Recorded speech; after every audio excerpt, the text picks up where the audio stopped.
Thank you so much, Annie. Thank you all for being here. I was just telling Annie that the more connected I feel to an audience, the more nervous I am because the more I want to be of service to you. It is, therefore, a great honor that I feel to be here, and I'm trying to pack a lot into this talk. I'd like to start, though, with a line that I stole from D. Hock, which just seems to sort of get at it. He writes, "It is far too late, and things are far too bad for pessimism." And that's how I feel. That's how I feel. We can't waste time with that. So here is where I begin. It is not massive, needless hunger. It is not climate chaos. It is not terrorism that is the crisis. The only crisis that we have to worry about is people's feelings of powerlessness to address these crises. That is the only thing we have to focus on, in my view. Because solutions, as you know, solutions are known to each of these problems. Solutions are known. Hunger. We now are predicting 150 million more people just over the last 2 years period going hungry, and yet we've had bumper harvests. We have more than enough food in the world to feed us all. And we know now that organic agriculture, there was a wonderful new study at the University of Michigan. We know that based on that study, interdisciplinary, scholarly study, that if the whole planet went organic, we could actually increase food availability by 50%. Solutions are known. If we talk about the energy crisis, we know that the global climate crisis, we know that if you take Amory Levin's estimates and even double them, that with a modest investment of $30 or so billion a year, it's modest relative to what we're now faced with this financial crisis, that in 10 years we could beat all fossil fuels. We know how to end poverty. In my generation, the 1960s, in 1 decade, we cut the rate of poverty in half in this country. We know how to do it. So, my case is that the problems aren't the crisis. The crisis is only people's feeling of powerlessness to address these crises. So that's what we have to focus on like a laser. This is the question then. What could be powerful enough, possibly be powerful enough, to have this really smart species creating as societies a world that as individuals none of us would choose, not one of us would choose. Whether you would be in an audience like this or anyone on street of any place in this planet, nobody would say, yes, I think we should heat the planet and wipe out species and make people starve needlessly.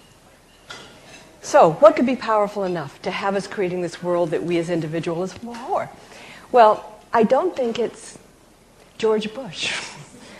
And I don't think it's that guy in the cave somewhere in Afghanistan or Pakistan. I think there's only one thing powerful enough, and that is the power of ideas. The power of ideas. That this is the great virtue and the great Achilles heel of our species, that we are creatures of the mind.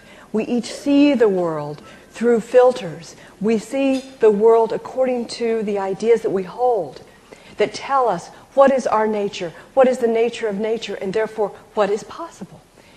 We call it, my daughter and I, in our book Hope's Edge, we call it our mental map. That's just who we are. And increasingly scientists are telling us exactly that. There is no unfiltered reality for a human being. So, it's okay. It's okay if our mental maps are life-serving. But I'm arguing with you this morning, or I'm offering an hypothesis this morning, that the dominant mental map, the one that we absorb like an invisible ether in this culture, is taking us down. It's fundamentally anti-life. And I'm going to try to briefly summarize that before I get into the real heart of my talk. This mental map starts with, well, this mental map, let me say first of all, the way I visualize it in my little book, I begin with a graphic. If you pull out the front cover, you'll see this graphic.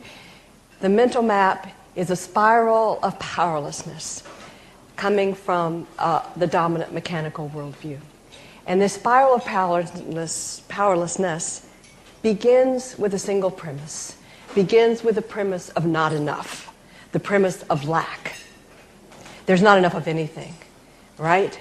There's not enough energy. There's not enough food. There's not enough love. There's not enough parking places in Boston where there's not enough. The premise of lack. There's not enough goods, that sort of stuff, and there's not enough goodness, meaning that we believe that we lack what it takes. We lack the qualities, the virtues, the values that it takes. We're not good enough to meet this crisis, to meet this challenge. So the lack of goods and goodness is at the center of the spiral of powerlessness, because if we truly believe in this premise of lack of goods and goodness, then we're led to think that we do have to find somebody else to figure it out. We do have to turn over our fate to some impersonal force, bigger than ourselves, some infallible force. Ronald Reagan called it the magic of the market. Now, unfortunately, it's not magical. Unfortunately, it's based on one rule. As we know, the market, and you all are involved in the market, it's a glorious thing within a democracy, within democratic values. But left to its own devices, what we have come up to with in our culture, what we kind of accept as a norm, is that one rule can create a viable market. Our economy driven by one rule, highest return to existing wealth, people who own the shares in companies. One rule economics then leads inevitably to an increasing concentration of wealth, so that we have today, we have reached the point where one family controls as much as 40% of the U.S. population. Do you know who that family is? Yes, the Waltons. So we reach the point then that we all should have learned as kids when we played Monopoly that, that at the end of the night, when you finally got to go to bed, it's because one person had all the property. And I have to say, as a kid, I was kind of relieved, even though my brother usually won, because it meant I could go to bed. In a game, that's okay. In real life, it's not okay. It's not okay. It means death.